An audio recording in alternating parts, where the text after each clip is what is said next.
Assalamualaikum warahmatullahi wabarakatuh. Perkenalkan, saya Muhammad Jinal Huda dari SGD 5. Di sini saya akan mempresentasikan skill modul industri obat tradisional dan kosmetika. Di sini saya akan menjelaskan mengenai review jurnal, uji praklinik dan uji klinik sediaan topikal. Yang pertama, uji praklinik sediaan topikal. Nah, di sini saya mereview jurnal yang berjudul Uji Pendahuluan Toksisitas Akut Dermal Sediaan Salep Ekstrak Etanol 70% Daun Binahong Terstandar. Berdasarkan penelitian sebelumnya yang sudah melakukan uji aktivitas sediaan ekstrak binahong 70% ini membuktikan bahwa ekstrak daun binahong ini dapat memberikan efek penyembuh luka, terutama eksisi. Uji toksisitas dermal ini penting dilakukan karena kulit merupakan bagian dari tubuh yang rentan untuk dimasukkan zat berbahaya yang akan masuk ke dalam sistem sistemik. Untuk screening awal pengetahuan toksisitas suatu bahan terhadap kulit untuk pertama kalinya, maka perlu dilakukan uji toksisitas akut dermal, sehingga pada sediaan salep ekstrak etanol 70% daun binahong ini perlu dilakukan uji pendahuluan toksisitas akut dermal yang bertujuan untuk mengetahui ada atau tidaknya kematian pada hewan uji setelah pemberian ekstrak etanol 70% daun binahong ini. Pada jurnal ini, untuk metode penelitiannya yang pertama dilakukan yaitu uji determinasi. Determinasi ini dilakukan untuk memastikan dan mengetahui jenis tanaman yang digunakan, yang nantinya akan digunakan menjadi ekstrak dan diujikan kepada tikus. Yang kedua, uji preparasi ekstrak etanol 70% daun binahong. Uji preparasi ekstrak ini dilakukan menggunakan metode maserasi selama 24 jam menggunakan etanol berkonsentrasi 70%. Yang ketiga, dilakukan uji standarisasi pada ekstrak yang meliputi uji kadar air, penetapan kadar abu total, penetapan kadar abu tak larut asam, dan penetapan kadar flavonoid total. Yang selanjutnya yaitu uji pendahuluan toksisitas akut dermal. Pengujian ini menggunakan hewan uji tikus betina galur wista. Hewan uji tikus yang digunakan yaitu sebanyak 8 ekor, masing-masing kelompok terdiri 1 ekor tikus.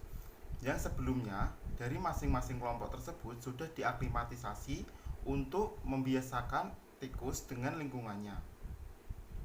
Sebelum dilakukan pengolesan pada tikus, hewan uji tikus terlebih dahulu dicukur pada bagian punggung tikus sebesar 4x4 cm dari permukaan tubuh tikus sebagai tempat pemaparan sediaan uji. Waktu pencukuran dilakukan kira-kira 24 jam sebelum pemberian sediaan uji. Pada bagian tengah kulit yang dicukur diberikan tanda kotak sebagai area pemaparan sediaan uji dengan luas 3x3 cm. Untuk dosis yang dioleskan kepada tikus mencakup dosis 1000 mg per kilogram berat badan tikus, lalu 2000 mg per kilogram berat badan tikus, dan 5000 mg per kilogram berat badan tikus. Area pemaparan bahan uji ditutup dengan kasa steril dan dibalut dengan perban elastis serta plester yang tidak mengiritasi selama 24 jam. Pada pengujian pendahuluan toksisitas akut dermal yang diamati yaitu hewan uji yang mati selama pengujian. Pengamatan dilakukan selama 14 hari setelah pemberian sediaan uji. Apabila terdapat hewan uji yang mati selama pengujian, sebaiknya dilakukan uji konfirmasi kembali dengan penambahan 1 ekor tikus setelah 14 hari dikorbankan sesuai dengan prosedur pemusnahan hewan uji yang dikeluarkan oleh BPOM. Hasil penelitian dari jurnal ini menunjukkan determinasi tanaman yang diambil yaitu dari daerah Hargo Binangun, Kecamatan Pakem, Kabupaten Sleman, Daerah Istimewa Yogyakarta, yang sebelumnya juga pernah dideterminasi oleh CV Merapi Pharma Herbal.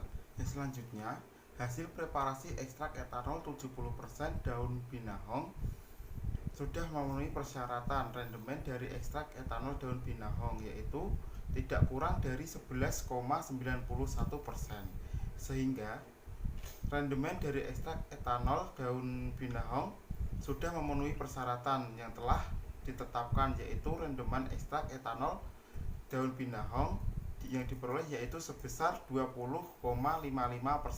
Nilai rendemen ekstrak dalam proses ekstraksi dapat digunakan sebagai acuan jumlah ekstrak yang diperoleh yaitu dari suatu sampel. Hal ini juga terkait atas jumlah kandungan kimia yang terkandung dalam ekstrak. Semakin besar rendemen ekstrak, maka semakin banyak pula kandungan kimia yang terdapat pada sampel tersebut. Untuk hasil uji pendahuluan toksisitas akut dermal dari ke-8 ekor tikus yang sudah memenuhi kriteria uji dan sudah diaklimatisasi sebelumnya, yang terbagi dalam 8 kelompok perlakuan bahan uji, yaitu dengan perlakuan kelompok kontrol dan kelompok uji, yang meliputi kelompok uji dengan dosis 1000 mg per kilogram berat badan, 2000 mg per kilogram berat badan, dan 5000 mg per kilogram berat badan tikus.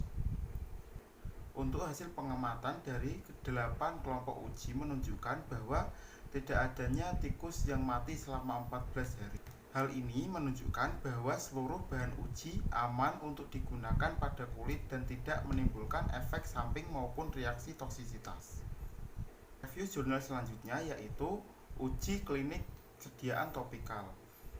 Jurnal yang saya review yaitu berjudul Uji Pendahuluan Nilai Kelembapan Kulit Manusia pada Pemakaian Sediaan Masker Gel Peel-Off Kulit Buah Manggis. Penelitian ini menggunakan metode analisis uji pre-post-test control group design nilai kelembapan kulit manusia. Sukarelawan uji yang digunakan dalam penelitian ini berjumlah 5 orang.